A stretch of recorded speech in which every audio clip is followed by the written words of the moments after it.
Eleanor Marsh was 78 years old the morning she walked out of Whispering Pines Care and Rehabilitation Center, her coat buttoned one hole off and her good leather purse over one arm, and not a single staff member called after her. In 6 months of living there she had given them no reason to watch the door. She had eaten what they put in front of her.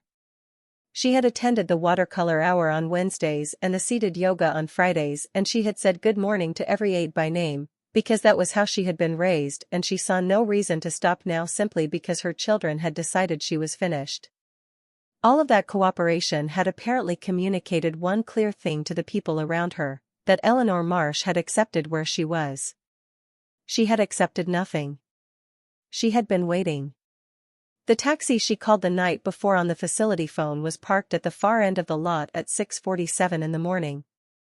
The driver, a young man who introduced himself as Cal, looked startled when she materialized out of the early mist in her gray coat with her purse and a canvas tote bag that held everything she had decided mattered enough to take. He asked if she needed help with anything. She told him she did not. She gave him directions from memory, a state highway number, then a county road designation, then a description of a turnoff marked by a red barn with a rusted tin roof, and Cal punched it into his phone and located it on the third attempt. 4 hours and 20 minutes. He nodded and pulled out of the lot without another question, and Eleanor settled into the back seat and watched the parking lot of Whispering Pines Care and Rehabilitation Center recede into the gray morning and felt something she had not felt in a long time. She felt like herself. She had told one person. Ruth Beasley, her closest friend for 41 years, had received a call at 10 the previous evening, and Ruth had listened without interrupting, and when Eleanor finished explaining, there had been a pause on the line that lasted maybe 4 seconds before Ruth said, "Call me when you get there." No argument. No list of reasons why this was inadvisable. Ruth understood things without needing them spelled out, and Eleanor loved her for that with a loyalty that had survived 2 moves, 3 family crises between them, and the kind of time that wears most friendships smooth and thin. She would call Ruth when she got there. That was the plan. Beyond that, she had not planned much, which was unusual for her and which she had decided was the correct approach. She was done planning for other people's comfort. If you're enjoying this story so far, don't forget to hit the like button and subscribe. Drop a comment telling me where in the world you're watching from. I love hearing from you. Warren Marsh had died on a Thursday in April, 3 years before Eleanor walked out of Whispering Pines. He had been 81, and the death had been the kind that people call peaceful, which Eleanor understood to mean that the dying itself had been quiet, though the weeks leading to it had been none of that. He had been a large, deliberate man, careful with his words and his decisions, the kind of person who read the full terms of an agreement before signing anything and who kept his financial records in a color-coded filing system that Eleanor had always found charming. He had taught high school history for 34 years in Millbrook, Tennessee, and he had coached the junior varsity baseball team because he loved the sport and not because it came with any additional pay. He had been, in Eleanor's considered assessment after 53 years of marriage, a good man. Not a simple man, not without his frustrations and his silences and the stubbornness that came from spending a lifetime being the tallest person in most rooms. But a good one. She missed him with a steadiness that did not diminish the way people told her it would. The children had arrived the day after the funeral with the particular energy of people who have been waiting for permission to act. David was 52, Eleanor's older child, a financial planner in Nashville with a careful manner and a gift for framing decisions in language that made them sound like inevitabilities. He wore the expression throughout those first weeks of someone who had come to manage a problem, and he was kind about it in the way that people are kind when they are also certain they are right. Karen, 4 years younger, drove in from Chattanooga and cried in a genuine way that Eleanor appreciated, and then dried her eyes and sat at the kitchen table with David and began making lists.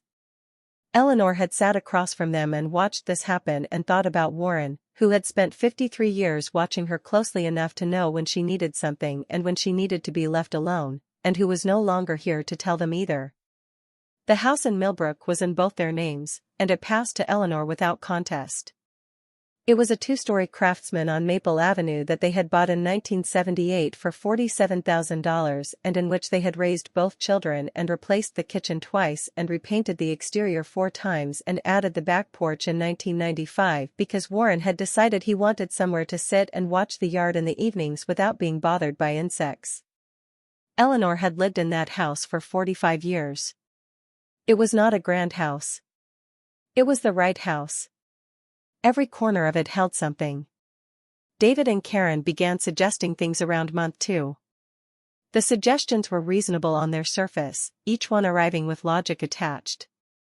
The house was large for one person. The maintenance would be demanding. The neighborhood had changed some since they grew up, nothing dramatic, but Eleanor should be comfortable where she lived, and there were communities designed exactly for women her age, with support and activities and people to talk to. Eleanor heard all of this and understood what it was. She had been a schoolteacher's wife for 34 years, which meant she had spent a great deal of time in the company of people who said one thing while meaning another, and she had developed an ear for the distance between the two. She told them she was fine. She told them she knew the house and she knew the neighbors and she knew where everything was and that was worth something. They nodded and accepted it, and then they began calling her every 2 days instead of every week, and the calls had a particular texture, checking calls, designed to find evidence that she was not fine. Eleanor recognized this too. She answered their questions honestly and without drama. She was sleeping adequately. She was eating reasonably. She had seen the doctor for her regular appointment and everything was as it had been. She was grieving, which was not the same thing as being unable to manage. The incident they eventually pointed to happened in January, 8 months after Warren died. Eleanor had left a pot of soup on the stove while she walked down to get the mail, and by the time she came back in, the soup had scorched to the bottom of the pot and the kitchen was full of smoke and she had opened every window and cleared it out and thrown away the pot, which she had never particularly liked anyway. She had not mentioned this to David or Karen because it seemed like the kind of thing that happened in kitchens, not a signal of anything. A neighbor 2 doors down happened to mention it to her son, who played baseball with David's older boy, and within 4 days David had called Karen and Karen had called Eleanor and the conversation that followed was the first one that felt less like concern and more like a case being built. "We've been talking," David said, using the particular opening that meant the decision had already been made somewhere before the talking he was describing. "Karen and I. And we think the time has come to have an honest conversation about what makes sense going forward." Eleanor sat at her kitchen table in the house on Maple Avenue, the phone against her ear, and looked at the window above the sink and thought about Warren, about how he would have handled this, and decided she would handle it the way she usually handled things her children got wrong, by saying her piece clearly and then waiting. She said the time had not come. She said she was managing her home and her life without difficulty and that one scorched pot did not constitute evidence to the contrary. David said he understood that, he completely understood that, but there was also the question of the long term, and he and Karen had looked into some very good communities, places with medical staff on site and social programming and the kind of security that would give everyone peace of mind. Eleanor asked him whose peace of mind he meant. He said everyone's. She said she would think about it, knowing as she said it that thinking about it was not the same as agreeing to it, and that David already believed it was. The agreement that led to Whispering Pines was signed on a Tuesday in March, 2 months after that call, and Eleanor signed it because by then David had found a way to make not signing feel like selfishness. He had framed the conversation over several weeks with the careful persistence of someone who deals in financial planning and knows how to move people toward outcomes. The community was very well regarded. The staff-to-resident ratio was excellent. It was 40 minutes from Karen's house in Chattanooga and only 2 hours from David's in Nashville. Eleanor would have her own room, her own furniture, her choice of activities. She would not be giving anything up, he said. She would be gaining access to support she might need. She signed. She signed because the alternative as David presented it was to continue the same exhausting argument for months more, watched and monitored and called every 2 days, and because Warren was gone and the house felt large in a way that had nothing to do with square footage, and because some part of her that she was not proud of had begun to wonder whether they were right about something even if they were wrong about most of it. That part had been wrong. She had understood this within the first 3 weeks of Whispering Pines, but by then the house on Maple Avenue had been listed for sale by David's colleague in real estate, and Karen had organized the furniture into what would go to storage and what would go to the thrift, and the life Eleanor had lived for 45 years on that street had begun to be handled. The house sold in May. The proceeds went into an account that David administered on her behalf, for her expenses and care costs, he explained, with full transparency, and he sent her monthly statements that she read carefully and said nothing about. Her car had gone to Karen's daughter, who needed it, which was fine, except that Eleanor had not been asked.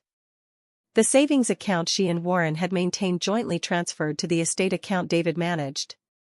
Her pension continued to come to her directly and she kept it, spending very little of it at Whispering Pines because there was very little to spend it on, and accumulating it with the small focused patience of someone who suspects she will need it. What David and Karen had not gotten around to, because they had been very busy and because it appeared on the property tax records as land with no assessed improvement value, was the 11 acres on Calder Mountain. Warren had bought it in 1969 for $800.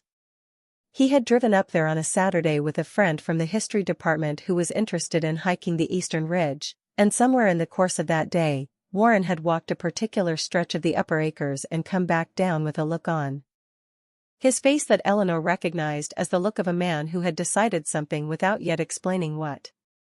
He paid $800 to a farmer named Gerald Sutton 3 weeks later and came home with a deed and a surveyor's map and the expression of someone who has done a thing he intends to continue thinking about. Eleanor had asked him what the plan was. He had said he wasn't sure yet, but that the land was good land, and that good land was worth holding. They had been up there together dozens of times in the first 20 years.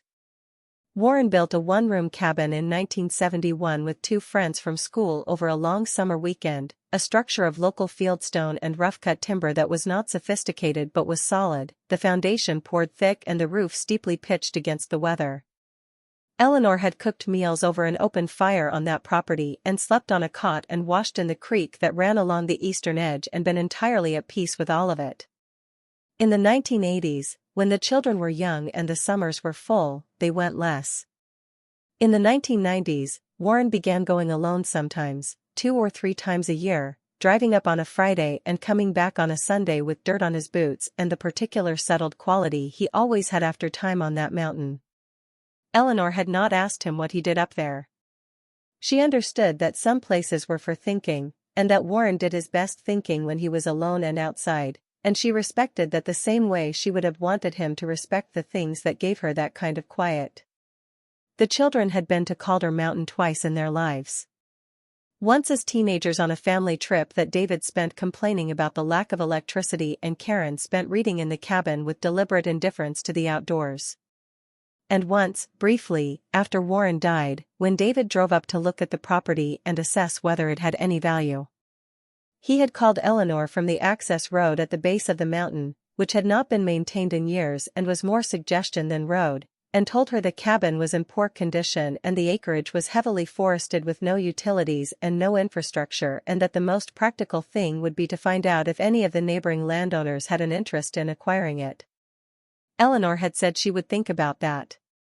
She had not thought about it, or rather she had thought about it and decided no, and the subject had not come up again because David had found other things to manage and Karen had found other things to organize and Calder Mountain had slipped below both of their attention in the way that things slip when they appear to have no value. Eleanor knew the access road. She had known it for 50 years, the particular way it branched off the county route behind the Red Barn, the first quarter-mile of gravel that became packed dirt that became barely a track once the trees closed in overhead. She also knew that Warren had maintained it. He had not told her this directly, but she had seen the expenses in their bank records over the years, modest amounts, once or twice a decade, to a man in the nearest town who she now understood must have cleared it periodically. Warren did not let things he cared about go untended. That was simply how he was. Cal the taxi driver navigated the county road with a patience she appreciated, slowing without complaint when the pavement gave way to gravel, stopping the car entirely when a section of the access road behind the barn looked uncertain. He studied it through the windshield and then looked at Eleanor in the rearview mirror. She told him it would hold. It held. The trees came in on both sides, bare-branched in the February cold, their upper limbs laced together above the track in a way that made the light gray and close, and Eleanor watched them go by and felt the particular sensation of arriving somewhere that has been waiting for you. The cabin came into view at the top of a long gradual rise, and she made Cal stop the car before they reached it because she wanted to look at it from a distance first. It was smaller than she remembered, or perhaps she had simply not thought about its dimensions in a long time. The fieldstone walls were intact. The roof, which she had expected to be the first thing to fail, had held, the steep pitch doing its job of shedding weather. The chimney was standing. The door was closed. The windows were intact, both of them, the panes dark with grime but not broken. The land around it was 27 years of unmanaged growth, scrub and young trees and the kind of brush that moves into any space that human attention leaves alone, but the cabin itself stood at the center of it with a stubbornness that felt, in the February morning light, almost like something had been keeping it. Cal asked if she was sure about this. She told him she was. He helped her carry the tote bag to the door, and she paid him and thanked him and told him she would not need a return trip, and he looked at her for a moment with an expression she had seen before, the particular look of a younger person who cannot decide whether what they are witnessing is brave or reckless, and then he nodded and walked back to his car and reversed slowly down the track. Eleanor stood in front of the cabin door with the key in her hand. It was a heavy iron key on a ring with one other key she did not yet recognize, a smaller one, older, its head worn smooth at the top as though someone had held it between their fingers many times over many years. She had found both keys and an envelope tucked inside the second drawer of Warren's desk when she was packing his office the week after he died. The envelope was addressed in his handwriting. It said her name on the front. She had opened it and found the keys and a single index card that said, Calder Mountain. You'll know when. She had not known then. She knew now. The door swung open on hinges that were stiff but functional, and the air that came out was cold and close and smelled of stone and old wood and something beneath those things that she could not immediately name, something mineral and faint, the way certain rocks smell after rain. Inside, the single room was dark, the windows too grimy to admit much of the gray February light. She pulled the door fully open and let the cold morning in and stood in the doorway, letting her eyes adjust. The cabin was not empty. She had expected to find a room stripped by time, bare stone walls and a dirt floor, the remnants of the simple furniture Warren had built dispersed or rotted away. What she found was different. The iron wood stove against the left wall was still in place, its pipe still connected to the chimney above. The pine table Warren and his friends had built in that first summer was still centered in the room, its surface dark with age but structurally sound. 2 wooden chairs were pushed in at either side. On the table was a tin lantern. On the shelf above the stove, 3 things, a box of long wooden matches, a folded piece of oilskin cloth, and an object she could not make out clearly in the low light. She stepped inside and went to the shelf and picked up the object. It was a compass. Brass, old, its face protected behind a hinged cover that bore an engraving on its surface, small and careful, the kind done by hand. She brought it close to the door to read it in the better light. WHM, 1969. Warren Henry Marsh. The year he bought the land. He had been here recently enough, or returned enough times over enough years, to keep this place in the condition she was looking at. The stove was clean. The table had been wiped. The floor had been swept.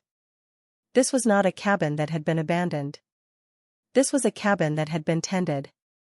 She set the compass down carefully and looked at the room again, the whole of it, taking inventory the way she had always taken inventory of spaces that mattered, not cataloging objects but reading what the objects said.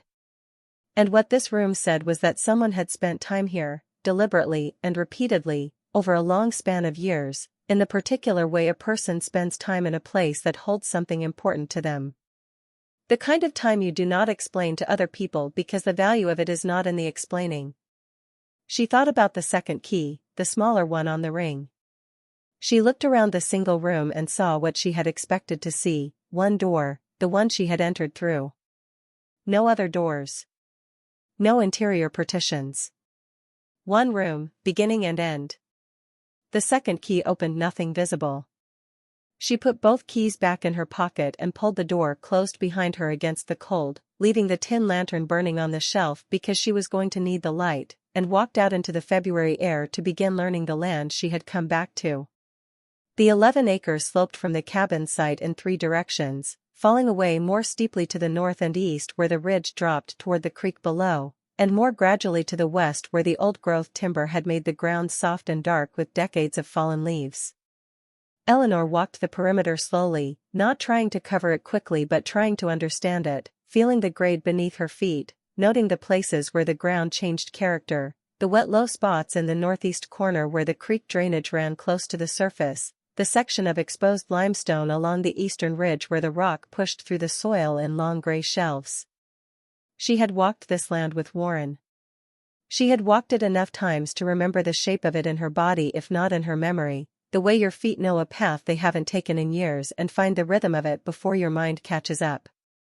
She walked for close to 2 hours, stopping sometimes to stand and look at something, the way the creek light came through the bare trees at the bottom of the ridge, the particular shelf of limestone that jutted out over a small flat area below it, the place on the northern slope where the ground stayed consistently darker than the rest of it even in the dry cold of February, holding moisture in a way that seemed to have nothing to do with the weather.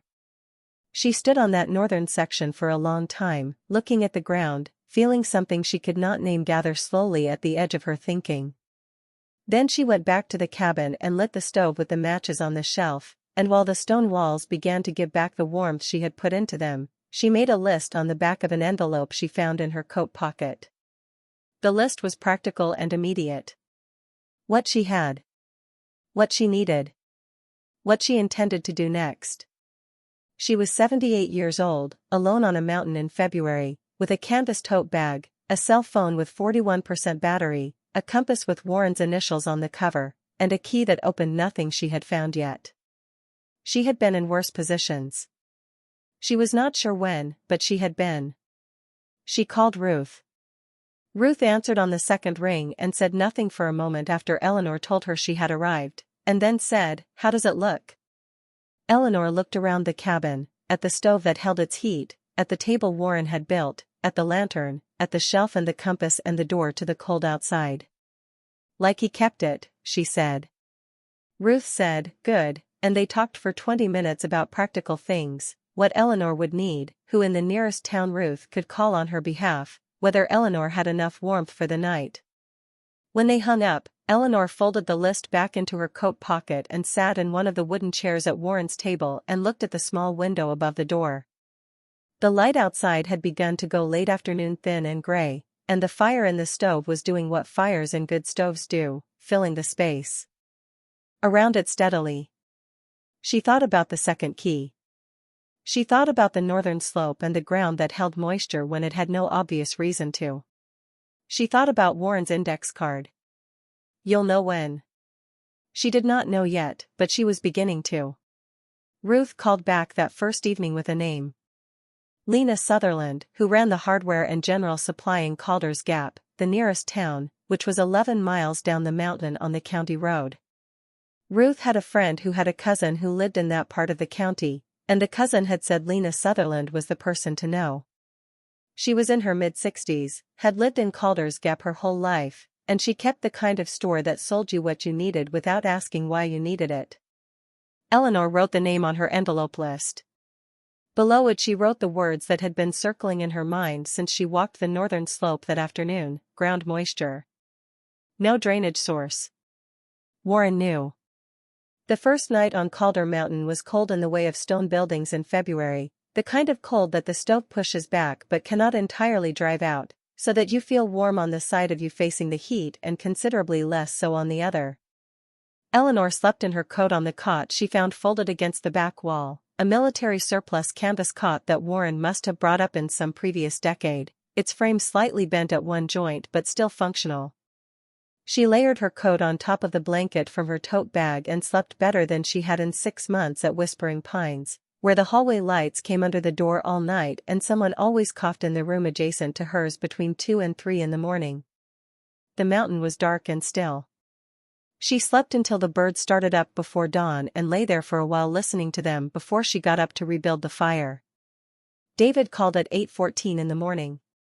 She looked at his name on the screen and let it ring twice before she answered. Mom. His voice had the particular quality of someone who has spent time since last night organizing their feelings into a presentation. We've been trying to reach you. The staff at Whispering Pines called Karen last night. They said you left yesterday morning. I did, Eleanor said.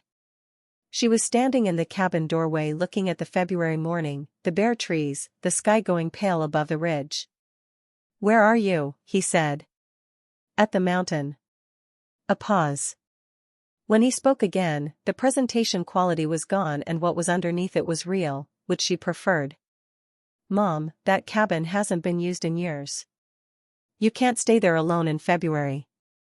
The stove works, she said. The roof is sound. I have what I need. That's not the point. She watched a red-tailed hawk cross the tree line to the east and said, David, I left of my own choosing. I'm a competent adult and this is my property. I'll call you in a few days. She ended the call before he could frame another counterpoint, which was, she acknowledged, not entirely kind, but she had spent 6 months being managed and she found she had little patience left for it. Karen called 11 minutes later and took a different approach. Less presentation, more distress, genuine in its way, because Karen's emotions had always run close to the surface and she had never quite mastered the technique of converting them into argument the way David had. I just don't understand why you would do this without telling us, Karen said. Because you would have prevented it, Eleanor said, with the same directness she had once used in the classroom when a student said something they believed and were wrong about. That's not fair, Karen said. You're right that it isn't, Eleanor said. But it's accurate. She told Karen she was safe, that she would call them both in a few days, and that she needed some time to manage things at the property. Karen asked what things, and Eleanor said property things, and they went around this twice more before Karen agreed to wait for the follow-up call, unhappily but without the legal ultimatum Eleanor had half expected. She drove to Calder's Gap in the truck. This was a development she had not anticipated. Parked behind the cabin under a rusted lean-to shelter, covered with a canvas tarp that had seen better years, was a 1994 Ford pickup in a dusty green color that started on the third turn of the key with a rough idle that smoothed out after a moment, as though it needed a few seconds to remember how to be a working engine. Eleanor had not driven in 8 months, since Karen's daughter had taken her car the previous spring. She sat in the cab of Warren's truck for a full minute before she backed it out, reminding herself of the shape of it, the width and the length. Then she drove it down the mountain track and onto the county road and all the way to Calder's Gap without incident, and if she gripped the wheel a little harder than necessary on the 2 sections where the road narrowed through the trees, there was no one there to notice. Lena Sutherland's store was on the main street of Calder's Gap, which contained 7 other establishments, a diner, a post office, a small medical clinic open 3 days a week, a barber, a feed and seed operation that appeared to also sell boots, a church of no immediately obvious denomination, and what had once been a drugstore and appeared now to be becoming something else. The hardware and general supply was the widest building on the block, its front window cluttered with practical items, work gloves, and seed packets and a display of cast-iron cookware that had been there long enough to collect dust on the display dust. Eleanor went inside. Lena Sutherland was behind the counter, a woman in her mid-60s with gray-streaked hair cut to just below her jaw and reading glasses pushed up on top of her head. She looked up when Eleanor came in and did not perform a welcome, which Eleanor found refreshing. She simply waited to find out what was needed. Eleanor introduced herself and said she was staying on the Marsh property up on Calder Mountain. Lena's expression shifted in a way that Eleanor could not immediately read. Warren Marsh's place, Lena said. He was my husband, Eleanor said. He passed 3 years ago. Lena was quiet for a moment. Then she said, I know. I was sorry to hear it. She came around from behind the counter. Come and sit down. I'll put coffee on. They sat at a small table in the back of the store where Lena kept a coffee set up for herself and, Eleanor gathered, for the kind of conversations that a store like this accumulated over decades in a town like this one. Lena asked no questions about why Eleanor was here or what had happened to bring her. She poured 2 cups and sat down across the table and waited.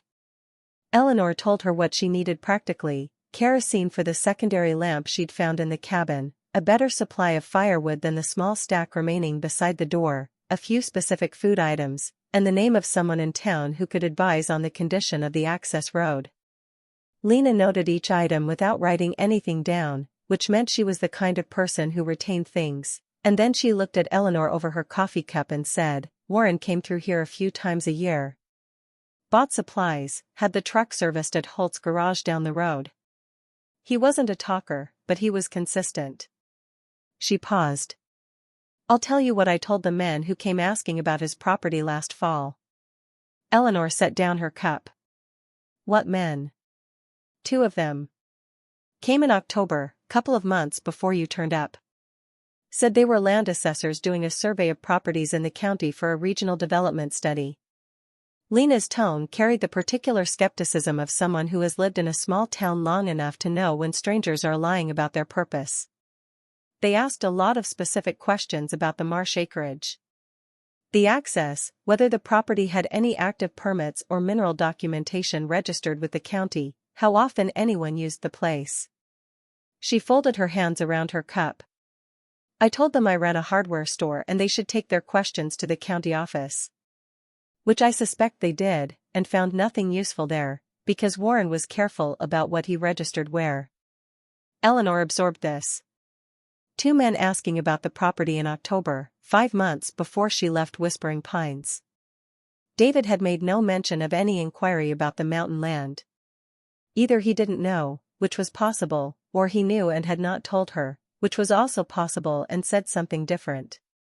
She filed both possibilities and asked Lena whether she knew what Warren had specifically come to the property to do in his later years, the solo trips, the 2- and 3-day stays.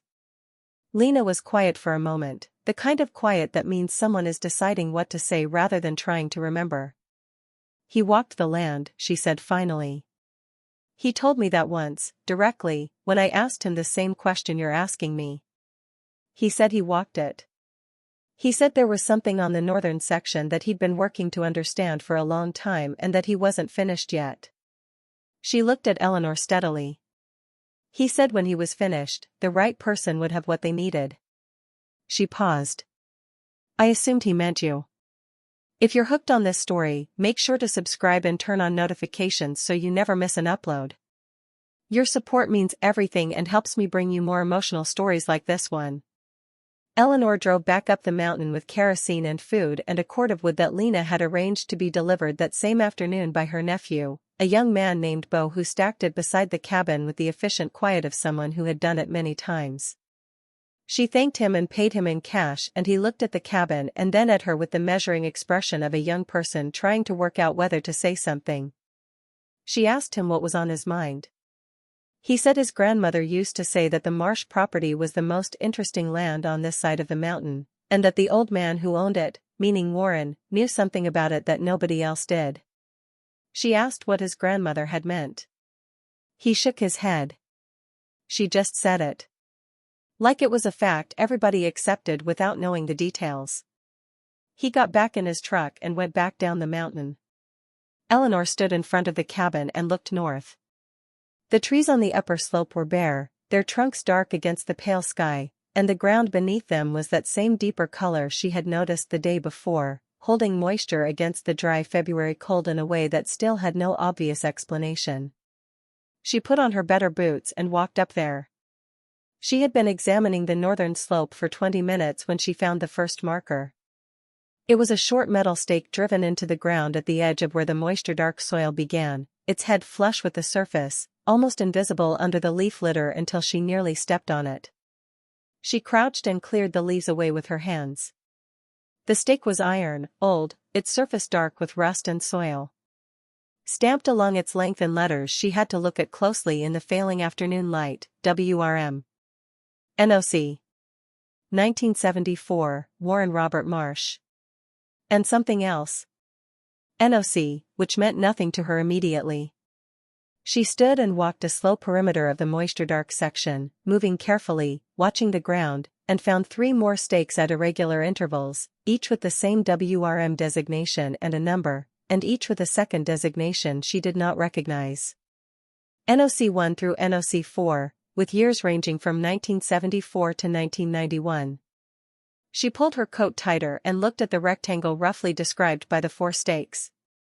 The section of ground they framed was approximately 30 feet wide and perhaps 40 feet long, running north to south along the upper slope. Within it, the ground was consistently darker, more yielding underfoot, though not wet, not swampy, just always holding more than the surrounding soil. She pressed her heel into the center of it and felt the ground give slightly, not the hollow give of rotted soil but something else, a faint transmission, as though the land beneath her had depth to it in a particular way. She went back to the cabin and sat at Warren's table with the lantern on and the compass in her hand and the index card he had left her. You'll know when. She thought about NOC. She thought about the stakes placed with the deliberateness of a man documenting something over decades. She thought about Lena saying Warren was careful about what he registered where. She thought about the 2 men in October asking about mineral documentation and permits. She looked at the second key on the ring, the older one with the worn head. She turned the compass over in her hands and opened the hinged cover, and for the first time looked at the underside of the cover face, where she had not yet looked. Scratched into the metal in thin careful lines, in the same hand that had engraved the initials and date on the outside, was a small diagram. A rectangle, roughly proportioned to what she had just pasted on the northern slope, with a direction arrow and a cross marking the center point, and below the cross, 1 word, NOC. Below that, a fraction, 7/12. July 1912. Or, the 7th month, 1912. She turned this over. The property had been acquired in 1969. Whatever the fraction meant, it predated Warren's ownership. It predated Warren entirely. She pulled the oilskin cloth from the shelf above the stove, the one that had been folded there since she arrived, and unfolded it on the table. Inside was a single document, handwritten, on paper that had been folded many times and had the particular texture of paper that has been handled carefully over a long period. It was a letter, dated September 1968, 1 year before Warren bought the land. The handwriting was not Warren's. It was older, more formal in its construction, the kind of script taught in schools at a particular period. It was addressed to Gerald Sutton, the man who had sold Warren the property. Gerald. The original survey of this property, which I have enclosed a copy of, confirms what Father always maintained about the northern formation.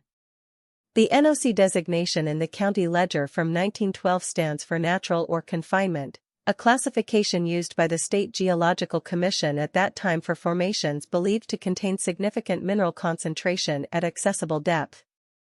Father marked the boundary stakes himself. He never pursued it for reasons you know better than I do, but the formation is real and the documentation is real, and whoever acquires this land next should understand what the northern section may represent. I am too old to do anything useful with it. But someone younger might not be. It is at the very least worth knowing. Your brother, August. Eleanor read it twice. Then she folded it carefully and put it back in the oilskin and held the oilskin in her lap. Warren had found this letter. He had kept it here, in this cabin, and spent the following decades marking those stakes and walking that slope and working to understand what August Sutton's father had believed was beneath the northern section of this land in 1912. Or confinement. Significant mineral concentration. Warren had been a history teacher who read every document he could find on any subject that interested him, and this subject had interested him for 50 years, and he had not been the kind of man to spend 50 years on a thing that had nothing in it. She looked at the second key. Then she put on her coat and took the lantern out into the February dark and walked up the northern slope. She had not planned to search by lantern light. It was impulsive and she knew it was impulsive and she went anyway, because she was 78 years old and she had been patient long enough. She walked the rectangle described by the 4 stakes, moving slowly, holding the lantern low, looking at the ground. Nothing was immediately visible. No door, no hatch, no structure breaking the surface. Just the leaf-dark soil and the bare tree roots and the February cold. She was near the southern stake, ready to concede that this was a daylight task, when her boot caught something. She crouched and cleared the leaves with her hand and found a flat stone, larger than a paving stone, rectangular and fitted to the ground with a precision that natural placement does not produce. She cleared more leaves. 3 more stones beside it, forming a rough square maybe 4 feet across. She pressed her palms flat against the largest one and it did not move, but it did not have the feel of bedrock either. It had the feel of something placed. She took the lantern back to the cabin and set it on the table and looked at the compass diagram again.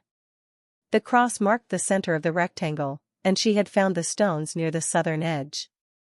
The center of the formation, by the diagram's proportions, would be further north, 8 or 10 feet up the slope from where she had been. She had been looking in the wrong place. She made herself wait until morning. This was the hardest decision she had made since walking out of Whispering Pines, harder than the call to David, harder than the cold first night. She banked the fire and lay on the cot in her coat and looked at the dark ceiling and thought about Warren standing on that slope, alone, year after year, certain of something he had protected for decades. She thought about the 2 men in October. She thought about what it meant that David and Karen had left this land alone not from generosity, but from indifference, because nothing about it had appeared to be worth the effort of taking. She slept eventually, and dreamed of nothing she could name, and was awake before the birds. At first light she went back up the slope with the lantern and a short-handled spade she found in the lean-to beside the cabin. She located the flat stones again in the gray morning and then moved north by the proportions the compass diagram suggested, 8 measured paces from the center of the stone square, and stopped. The ground here looked the same as the ground around it. She cleared the leaf litter with her boot, working in a slow arc, and found nothing for the first 10 minutes. Then the spade hit something that was not soil and not rock, a hollow resonance that traveled up the handle in a way that changed everything about the morning. She cleared the ground methodically with the spade, working outward from the point of contact. What emerged was a wooden frame, thick-slatted, its wood dark with age but solid, set into the ground at a slight angle into the slope so that it lay nearly flat but not entirely, tilted perhaps 10 degrees toward the downhill side. A door. A horizontal door built into the hillside, its outer surface fitted flush with the grade of the slope so that 27 years of leaf fall and soil creep had covered it as thoroughly as anything deliberately concealed. Around 3 edges of the frame, she could see the gray residue of old mortar, cracked now but once applied deliberately to seal the gap between the frame and the surrounding earth. She got down on her knees in the February soil and cleared the mortar residue from the 4th edge, the lower one where the door would open outward. Then she found what she was looking for. A hasp, iron, old, with a padlock through it. The padlock's body was thick and dark with weather and years, but the keyhole was clean. Someone had kept it clean. The same way someone had kept the stove clean and the table wiped and the cabin standing when it had every reason to fall. She reached into her coat pocket and took out the iron key ring. She held the small key, the worn one with Warren's 50 years of handling smoothed into its head, and she put it in the padlock and turned it. The lock opened. She did not open the door immediately. She knelt on the cold ground with the open padlock in her hand and the February morning moving around her in its ordinary way, birds in the trees below, the creek at the bottom of the ridge running its steady note, the sky above the bare branches going from gray to the pale particular white of a cold day with sun coming. She took a breath. She had been on this mountain for 2 days.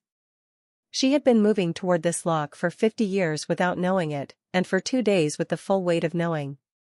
She was a 78-year-old woman kneeling in February soil with her coat damp at the knees and her hands cold and a door in the ground that Warren had sealed and kept sealed for a reason she was about to understand. She pulled the door open. The hinges were stiff but had been oiled at some point in their history, and they moved. Below the door was a short flight of stone steps, 4 of them, leading down into a space she could not yet see clearly. The air that came up from below was cold and dry and carried that same mineral smell she had noticed in the cabin on the first morning, but concentrated now, distinct, the smell of stone and deep earth and something else she would need to get closer to name. She picked up the lantern and went down. The chamber was larger than she had expected. The steps brought her down into a room perhaps 12 feet wide and 16 feet long, its walls and floor of native stone, fitted without mortar in the dry stack method that meant someone had spent real time selecting and placing each piece. The ceiling was low, 5.5 feet at most, and Eleanor had to tuck her chin slightly to stand without touching it. The air was cold but not wet, drier inside than the ground above, the stone formation above doing the same thing it had done for the ore below, sealing and protecting. She held the lantern up and turned in a slow circle. On the far wall, wooden shelving ran floor to ceiling, built with the same care as the shelving in the cabin, treated against moisture, still sound. On the shelves were boxes, crates, and what appeared to be rolled documents in protective tubes, similar to what she had seen described when Lena talked about Warren being careful with documentation. She turned to the left wall and stopped. Against it, stacked in careful rows, were objects she did not immediately understand in the lantern light. She moved closer. Her hand reached out and touched the surface of the nearest one, and the surface was smooth and cold and had the particular weight and density of something that the ground had made over a very long time. She lifted the lantern close. Gray-brown and striated, the kind of stone that is not simply stone, the kind that has given back something from beneath itself. She picked one up. Heavy. Far heavier than its size suggested. She turned it over in the lantern light and saw what Warren had seen, what the Sutton family in 1912 had believed, what 2 men in October had driven 4 hours to ask careful questions about. Running through the stone in irregular veins, dull in the lantern light but unmistakable, the particular color that people who know what they are looking for do not mistake for anything else. Not gold. Something worth more than gold to the people who needed it. She held it in both hands in the cold underground room and looked at it for a long time. Then she sat down on the stone floor with her back against the shelving and the lantern beside her and held the specimen in her lap and thought about Warren, about 50 years of walking a slope and staking a boundary and protecting a door in the ground. She thought about Whispering Pines and the hallway light under the door and the group activities on Fridays. She thought about David's careful voice saying she would be gaining access to support she might need. She thought about the scorched pot of soup. She thought about everything that had been taken from her, and then she looked at what she was holding in her hands, and she understood that what had been taken from her was nothing, because Warren had made sure that what remained was this. She stayed in the chamber for a long time.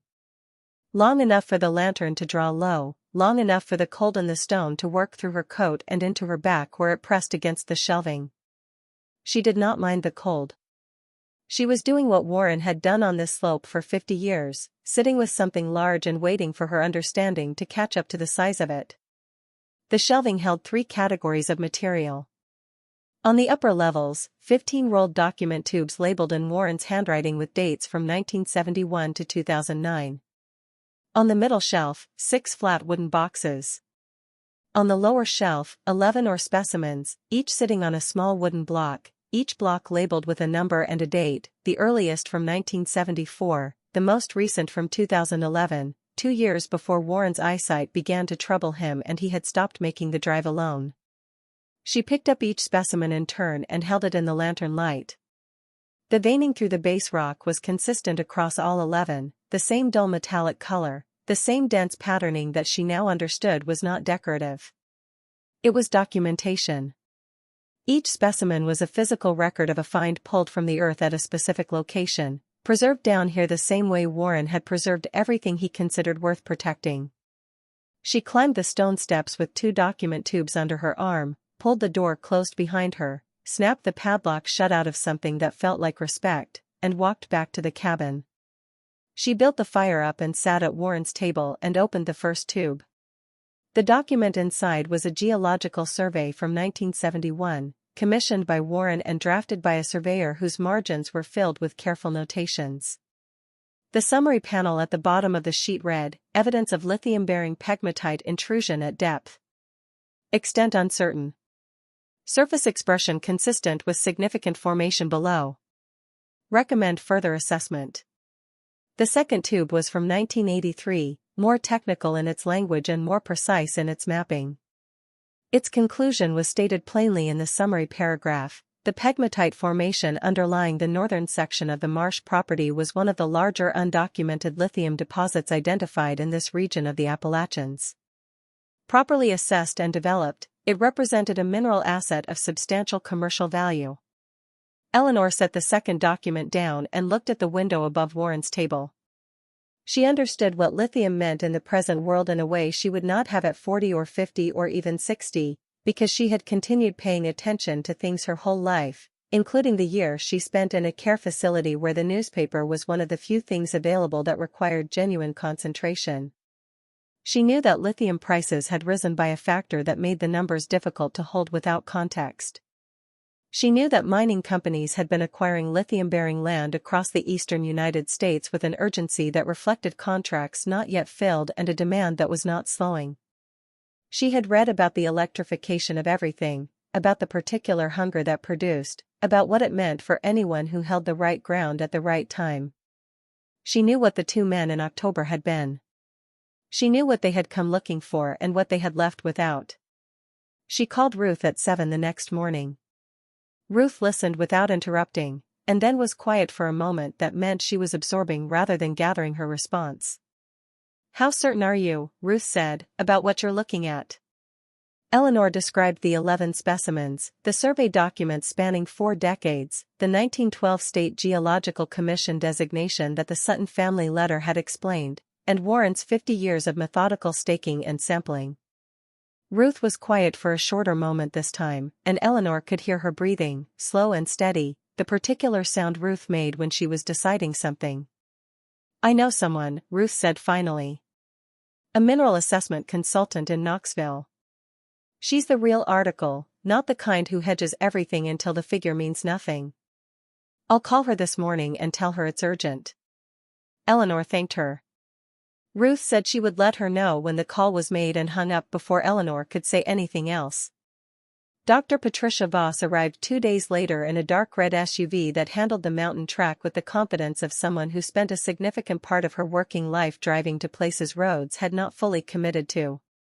She was in her late 50s, compact and direct, with the kind of focused attention that meant she wasted nothing on anything that was not the matter at hand. She shook Eleanor's hand at the cabin door and looked at the surrounding land with the specific seeing of a person for whom terrain is a working language. "Show me the northern section first," she said. Eleanor took her up the slope, unlocked the padlock, lifted the door, and stepped back. Dr. Voss went down the stone steps with her field kit and her notebook and did not come back up for 40 minutes. Eleanor stayed at the top of the steps and waited in the February cold, listening to the small sounds of the mountain, the creak at the bottom of the ridge, the movement of wind through the bare upper branches. She thought about Warren standing on this slope year after year with the particular stillness she had always understood to mean he was listening for something just below the level of ordinary sound. Dr. Voss came up from the chamber and stood at the doorframe looking at the ground around it before she looked at Eleanor. "Your husband was a thorough man," she said. "The documentation chain he built down there is better than what I see from professional mining operations. For decades of dated physical specimens cross-referenced against commissioned survey data. He built an evidentiary record that would hold up against any legal or commercial challenge." She paused. "The formation is real. I need to run the specimens through proper lab analysis before I give you a figure, but based on the visual characteristics and the survey data, this is a significant lithium pegmatite deposit. Not speculative. Present and substantial." She looked at the staked northern slope for a moment. "Don't speak to anyone representing outside interests until you hear from me." 10 days. Eleanor mentioned David and Karen. Dr. Voss said, "Your mineral rights are tied to the surface deed. If you hold the deed, you hold the rights." "Is there any legal ambiguity about who holds the deed?" Eleanor said there was none. Warren had transferred the property to her name alone in 2014, a fact she had not mentioned to her children because they had not asked and she had not volunteered it. Dr. Voss nodded and said that was good and drove back down the mountain, and Eleanor stood on the slope alone for a while after the sound of the engine faded, looking at the door in the hillside with its padlock closed. David arrived on a Saturday, 6 days later. He came alone, which told Eleanor that he and Karen had discussed the situation and agreed he should come first, because he was better at managing outcomes and Karen was better at feeling things, and this appeared to call for management. He parked behind Warren's truck and stood looking at the truck before he came to the cabin door. That pause told her he had not known about the truck, which meant his picture of this property was considerably less complete than he had believed it to be when he had described it to the estate lawyer as land with no assessed value and no practical potential. He sat across the table and looked around the cabin with the expression of someone whose expectations keep failing to match what is in front of them. The stove was going. The lanterns were lit and clean. The table was clear. The floor was swept. The 2 windows had been wiped and admitted the gray February light in a way they clearly had not for some time before Eleanor arrived. He looked at all of it and then at her and said, "Mom. Tell me what's going on." She told him. Not as a recitation of grievances or a demonstration of vindication, but as the story it was: Warren's 50 years on this slope, the document tubes and the ore specimens and the 1912 Geological Commission designation and the locked door in the hillside, the consultant running lab analysis on what lay beneath the northern section. David went still in the way she remembered from his childhood, the particular stillness that came over him when something genuinely surprised him, the same boy who had sat motionless for a full minute at the kitchen table the Christmas morning he turned 12 and found a baseball glove with a specific catcher's mitt profile he had described once and not repeated. He was not a cruel man. She had never believed he was. He had placed her in Whispering Pines out of a specific blindness, the blindness of someone who had looked at his mother for 5 decades and seen the role she occupied rather than the person inside it. The background figure who managed things. The one who kept the household running while his father's career moved forward and his own childhood unfolded in comfort, and who had done all of it so consistently and so without drama that it had eventually become invisible, which was the particular cost of doing anything very well for a very long time. That blindness had cost Eleanor a year of her life. It had cost David this, the understanding that while he had been arranging her situation to his satisfaction, the ground beneath his calculations had been an entirely different thing than he knew. She did not feel triumph about this. She felt something quieter and harder to name, something close to a long-held breath finally let go. Karen arrived 3 hours later, having waited for David's call before making the drive from Chattanooga. She came in and looked at the cabin and then at Eleanor with the open-faced attention that had always been her way, the emotional directness that David kept more controlled. She sat in the chair David had moved to when he stepped outside to make calls, and she said simply, "Tell me everything." So Eleanor told her again, the same story, and Karen listened the way Karen had always listened when she was not managing her own response, which was carefully and completely. When Eleanor finished, Karen looked at her hands on the table for a moment. Then she said, "We should have let you stay in your house." She said it without dressing it in explanation or reaching backward for justification, just the plain statement of a wrong thing done, which took a particular kind of courage that Eleanor had not expected from her and recognized immediately when it arrived. "Yes," Eleanor said. "You should have." They sat with that between them, the full weight of it in the room without anyone trying to move it along, and then Karen said, "What happens now?" Eleanor said she was waiting for the report, and after that she would be speaking with a mineral rights attorney, and the process would go from there. Karen nodded and said she understood, and Eleanor believed that she did, perhaps for the first time about something that actually mattered. Dr. Voss's report arrived on a Thursday morning. The lab analysis of the specimens confirmed a spodumene concentration consistent with commercially viable lithium extraction. The formation extent, based on the historical survey data and Dr. Voss's own surface assessment, placed the deposit among the more significant undeveloped lithium formations identified in the Appalachian region. The final paragraph of the report included a comparator drawn from 3 recent transactions. Deposits of similar profile and extent had been acquired by battery materials companies in the past 3 years at figures that began with 7 digits and moved upward depending on the specifics of extraction rights negotiations and the surface owner's position going in. The 2 men who had come to Calder's Gap in October were, as Eleanor had understood, representatives of a battery materials acquisition firm operating on behalf of a larger electronics manufacturer. The mineral rights attorney she retained, a woman named Sandra Oakes who practiced out of Nashville and had been referred by Dr. Voss as someone who had done this kind of work before and done it well, identified the firm within 48 hours of Eleanor engaging her. They had filed a preliminary expression of interest with the State Geological Office, a procedural step that established awareness without constituting any claim. They had come to the county because their own assessments had pointed to the Calder Mountain area as a probable source formation. Lena's refusal to engage them had sent them to the county records office, where they had found a surface deed in Eleanor's name and nothing else that helped them, and they had left and waited for another approach. Sandra made that approach on Eleanor's behalf, and the character of the conversation changed immediately when the firm understood who they were dealing with and what she already knew. The terms Eleanor and Sandra built were not complicated, but they were specific. A long-term extraction agreement, not a sale. A base annual payment to the surface owner, plus a per-ton royalty indexed to lithium market prices and adjusted annually. Mandatory environmental monitoring with third-party oversight selected by Eleanor, not the firm. A reclamation bond holding the firm legally responsible for restoring the land to pre-extraction condition if the agreement terminated for any reason. Eleanor was not selling the land.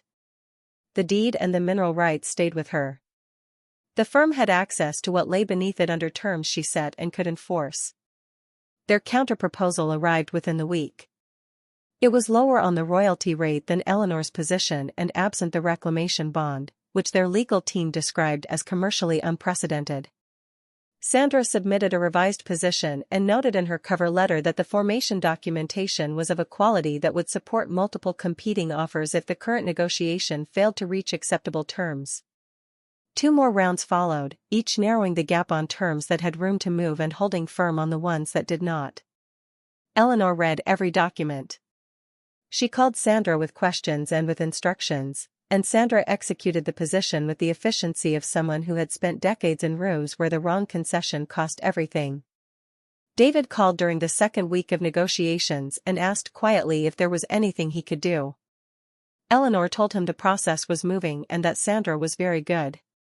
He was quiet for a moment and then said he was sorry, specifically, for Whispering Pines, for the house on Maple Avenue, for assuming he had understood her situation better than she did. He said it without the presentation quality that had been in his voice since Warren died, and what was underneath it was real enough that she chose to receive it as such. She told him that what was done, and what came next was what mattered now. The agreement was signed on a Tuesday in April at Sandra's office in Nashville, 23 floors above the city with the Cumberland River visible through the south windows in the low morning light. Eleanor signed in full, Eleanor Jean Marsh, each letter placed with the deliberateness of someone who has earned the right to take up space on a document. The firm's representative extended his hand across the table when the signing was finished and Eleanor shook it, and the expression on his face was not what it had been at the start of the negotiation, the careful neutrality of a professional managing a transaction. It was something more direct than that. She had negotiated fairly and held her position with a clarity that had apparently surprised people who had arrived expecting to find a different kind of woman. She drove Warren's truck back up the mountain that afternoon with the window down, the April air moving through the cab with the particular freshness of a Tennessee spring that has finally committed. The trees on the slopes were past the pale first green of the season and into something fuller, the leaves opening out along every branch as she drove through the lower section of the access road and into the canopy above. She thought about Warren buying this land for $800 from Gerald Sutton in 1969, driving home with a deed and a surveyor's map and the look of a man who had understood something that would take him 50 more years to fully document. She thought about Ruth saying, "Call me when you get there." She thought about Lena pouring 2 cups of coffee without being asked. She thought about Bo stacking firewood and saying his grandmother always believed this was the most interesting land on the mountain, and how much his grandmother had been right, and how little that knowledge had protected the Sutton family when they had not known what to do with it. She established a small fund through the county land trust in the months that followed, structured to support the preservation of working farmland in the surrounding county, properties under acquisition pressure, the kind of land whose value was not apparent to anyone who had not spent real time on it paying real attention. She named it the Warren Marsh Land Trust and told no one in particular why she had chosen that structure. Ruth knew. Lena knew. Bo's grandmother would have understood it entirely. Some evenings she walked the northern slope at dusk, standing above the door in the hillside when the last of the day came through the trees at a low angle and the ground held up briefly before letting it go. She thought about what it costs to be overlooked for a long time and what that cost quietly produces, the particular stillness of a person who has stopped needing acknowledgement from the people who were never going to give it. She thought about being 78 years old on 11 acres of Tennessee mountain she owned outright, above a formation the world had decided it urgently needed, beside a door that Warren had sealed and tended and waited beside for her to be ready to open. She always went back to the cabin before full dark.